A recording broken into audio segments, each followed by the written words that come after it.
Сатира и юмор объединяют. Такое название получил телемост, впервые прошедший в Национальной библиотеке имени Ивана Папаскир между сухумскими и краснодарскими любителями литературы, почитателями творчества Фазилия Искандера и Михаила Зощенко. Сочетание сатирического и юмористического прослеживается почти во всех произведениях великих писателей.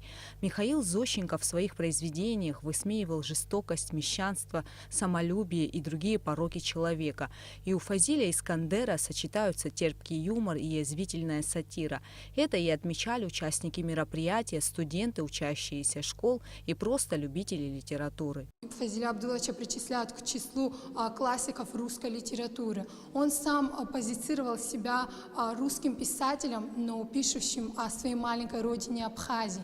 И действительно, читая любое его произведение, вы можете переместиться в его книжную страну Мухус, которая на самом деле является Сухумом. После прочтения его книг, когда вы приедете в Абхазию, вы можете убедиться, что на самом деле сегодняшний Сухум продолжает жить, переходя из страниц книжной страны Искандера в действительность, в реальность. Участники телемоста зачитывали стихи и отрывки из знаменитых произведений великих писателей Фазилия Искандера и Михаила Зощенко. Звучали строки из «Сандро из Чегема», «Детство Чика», «Созвездие Козлатура». Молодые люди с удовольствием участвовали в диалоге, задавали вопросы, обменивались историями, связанными с творчеством великих прозаиков. Как будто жизнь налажена посильно, но многих ей не досчитать. Страдания, немые кинофильмы, во сне упорно догоняют мать. Какая все-таки немыслимая сила ее глаза уберегла от лжи.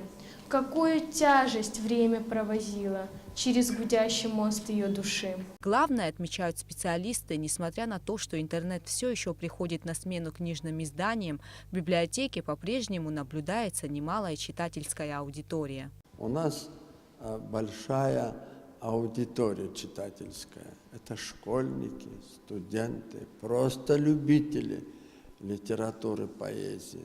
Мы тут, знаете, работаем постоянно над продвижением чтения, которое в мире сначала начало падать, а сегодня мир возвращается. По словам Бориса Чолария, у Национальной библиотеки имени Папаскир и Краснодарской краевой библиотеки имени Ивана Варавы еще много совместных планов, а также выразил надежду, что такой формат общения между любителями литературы двух стран станет традиционным.